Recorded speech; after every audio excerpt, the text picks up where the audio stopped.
could you say and spell your first and last and then what your title is? Absolutely. Andrew Stolfi, Andrewstol, F as in Frank I, OED Director, Oregon Employment Department Director. Can you remind me again, when did you start in this role? Yeah, June 23rd. So last summer was my start in this role. And I've been in the enterprise for a while. I was about 7 years at the Department of Consumer and Business Services as their director and state insurance commissioner. And then talk to me a little bit about this report, how it came about, why, etc. Yeah, absolutely. First day on the job, Governor Kotek gave me a pretty clear set of directions. She asked that I focus and the agency focus on our core mission of customer service, as well as enhancing our business support services. And in order to help us do that, the governor also asked me to do a comprehensive review. She gave me about 5 months to do that, and directed us to talk to our customers, our partners, and engage with our staff, especially our frontline staff, about what we do well and what we can do better, and to come up with a series of recommendations to her along with a couple core areas. One, back to customer service and our paid leave and unemployment insurance programs specifically, and how we can improve our level of customer service and how we could leverage AI tools to help us do that better. The second was how we could improve our Francis Online. That's our IT platform for our customers to use. And the third and fourth related areas that she asked for some recommendations was along our WorkSource Oregon offices. That's where job seekers come, 37 offices across the state for job seekers to come. And then any other ideas we had about improving the state's workforce development mission more broadly. So, why was this report needed? Yeah, the customer service is a clear and important criteria for us. It's something that's first and foremost in the governor's mind. And we recognize, this agency did, that our customers are frustrated with the service that they're receiving, with call wait times, with time frames it takes us to decide on claim applications. We've heard that frustration loud and clear that came through. We reached out and spoke with over 5,000 customers as part of this report. And the 101 specific action items we've come up with specifically respond to what our customers are looking for, which is clearer communication, more knowledge about what is required from them and when it's required from them, and basically easier access to our services.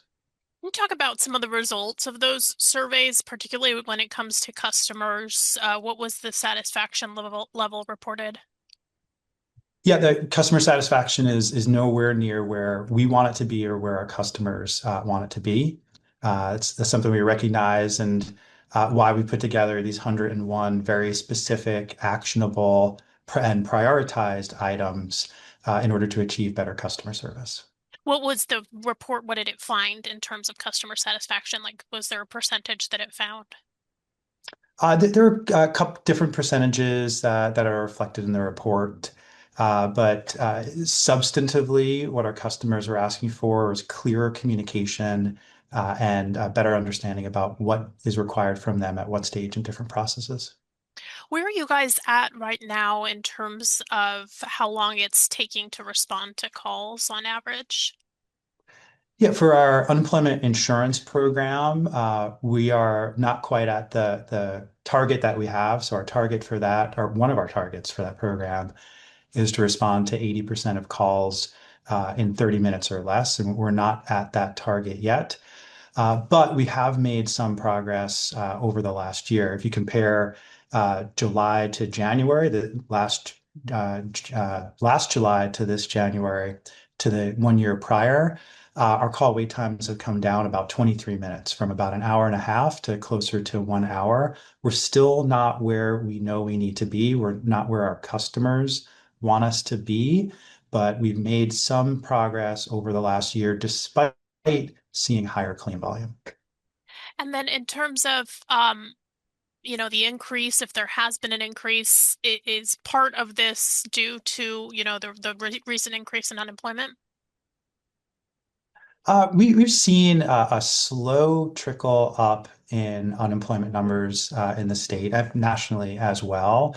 It hasn't resulted in a significant increase within unemployment insurance claims, and that's not a surprise. That's not unexpected. So the uninsurance unemployment insurance claims are remaining mostly steady, even though the unemployment rate has gone up. What does that say about they're just not claiming unemployment, they're finding another job? Some people are, yes. So we have seen a small increase year to year in the number of unemployment insurance claims, and be happy to send you some of the specific numbers. But yes, the we are seeing people finding jobs after losing their jobs. And then, since there is a slight increase, has that impacted the level of, call volume at all, or has it remained steady? Yes. No, call volume's definitely gone up. Claims have gone up a bit from year to year. We're heartened a bit that our response to that, in terms of call wait times for unemployment insurance, has not gone up. It's actually gone down about 23 minutes, if you compare year to year, which is showing good positive momentum. But again, we still know that we have a ways to go until we're meeting our customers' needs and until we know we need to go. At any point, are you guys considering some of the measures that you have taken in the past? So reducing the amount of hours that you're taking calls to be able to process the claims more quickly, et cetera. Is that something that's in consideration as a solution? No, we're not looking to reduce the hours we're taking claims or the hours we're open. We're looking for efficiencies in how we're helping customers, and there's a lot of the projects and initiatives in this action plan which speak to that, whether it's using artificial intelligence to help our staff answer customers' questions more quickly, to let us talk to more customers, or using artificial intelligence and other methods to self-serve our customers. So to provide them answers to the questions that we know they have so that they don't have to talk to a human.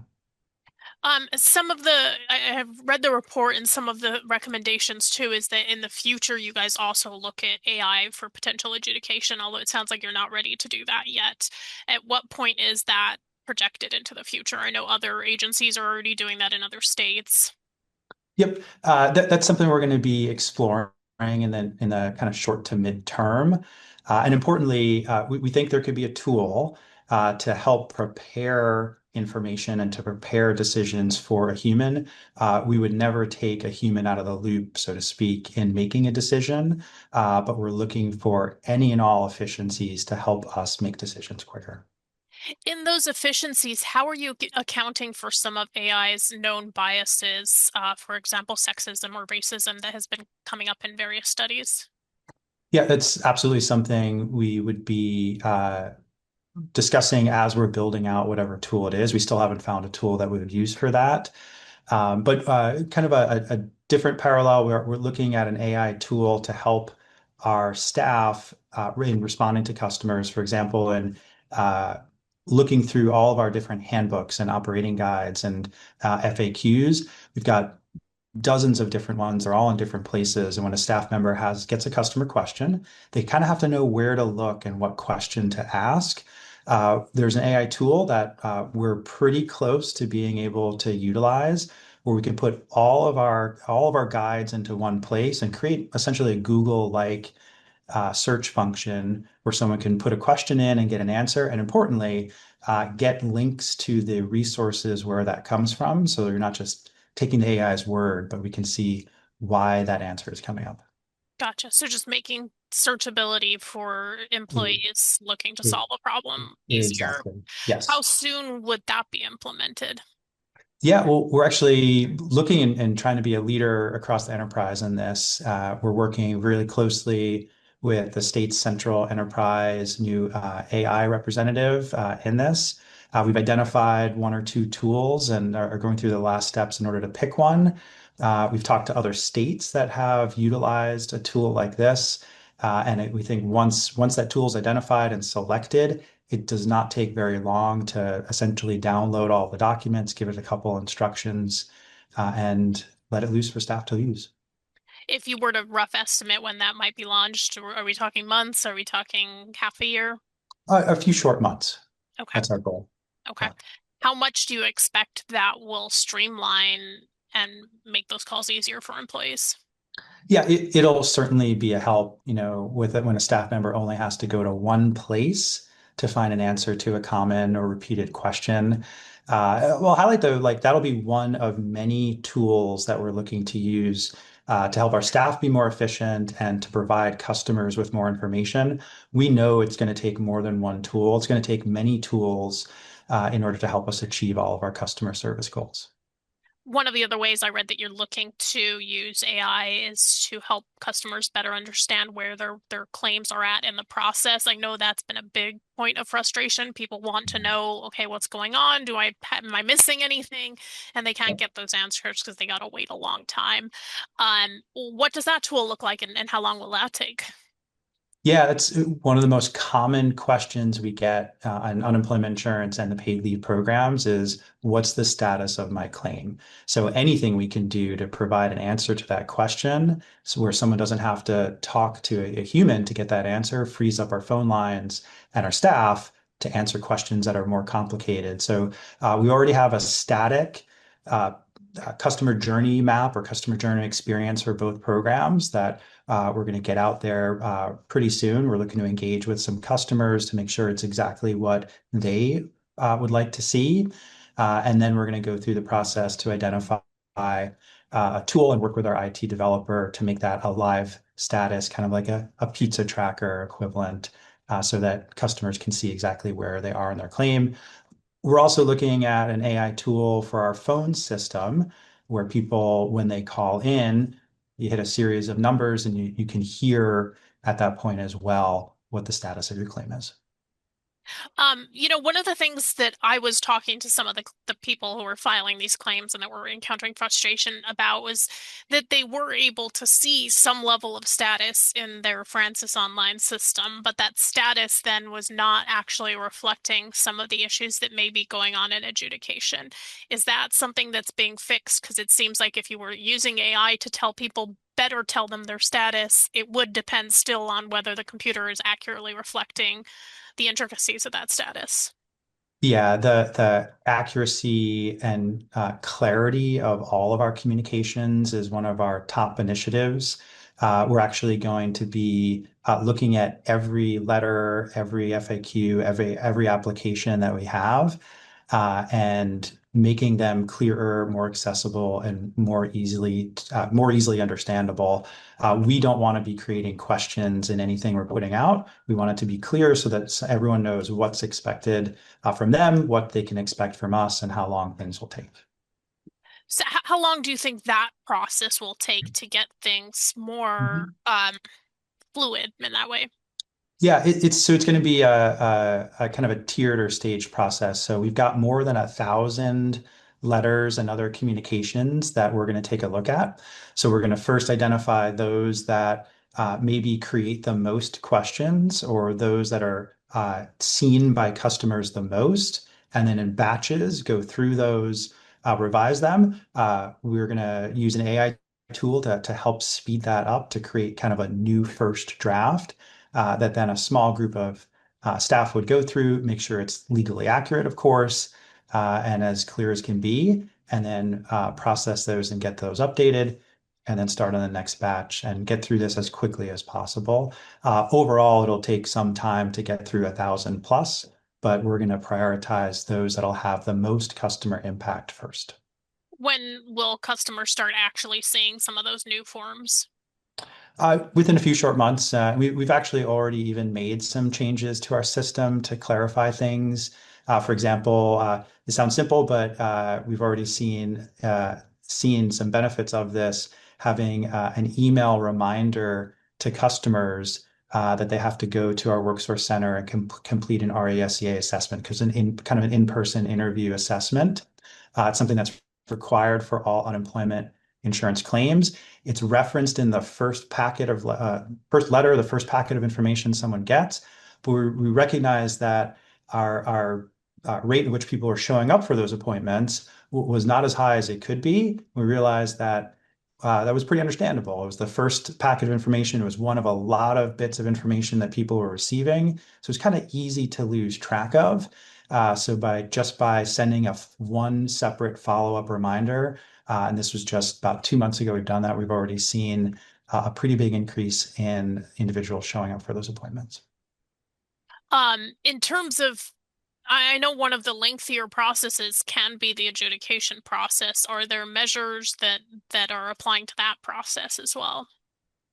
Yeah, that's where we're exploring being able to use an AI tool to help summarize information and present information to our adjudicators. We're not going to take a human out of the decision-making loop at all, but if we can speed up the process of getting information to them and summarizing what can be pretty complex files, that could be a pretty big gain. So, I mean, I know, Yeah, this is Rebecca. So, hi. hey, how's it going? Yeah, I I can just wrap want it to up. let you know we have time for about one more question, but I have to get Andrew to his next I can wrap it interview. up. I can wrap it up. All right. Last question then. If we're talking, timeline of when you could see reduced calls, when you might expect your customer experience to improve. I think it was what, over 80% of people said that they had an unsatisfactory experience. So when would you expect that number to start going down a little bit? Yeah, well, we're hoping to start seeing that number going down already. We've already seen some small but measurable improvements in our unemployment insurance call wait times, down from an hour and a half to just over an hour. Which we know is still longer than it needs to be. It's still longer than we want it to be. So we're not going to stop until we get things to where every customer wants it, however long that takes. Is there anything you want to add that we didn't cover? Well, I just want to stress that these action plans, these 101 actions, are responsive to the needs of our customers. We reached out to more than 6,000 customers and partners and asked them what they wanted, what we could do better, and came up with these actions to directly respond to what our customers are looking for. All right. Thanks so much for the time, Rebecca. Thanks for setting it up, and I hope you both have a good day. Thank you so Bye, much. Christina. Bye. Bye.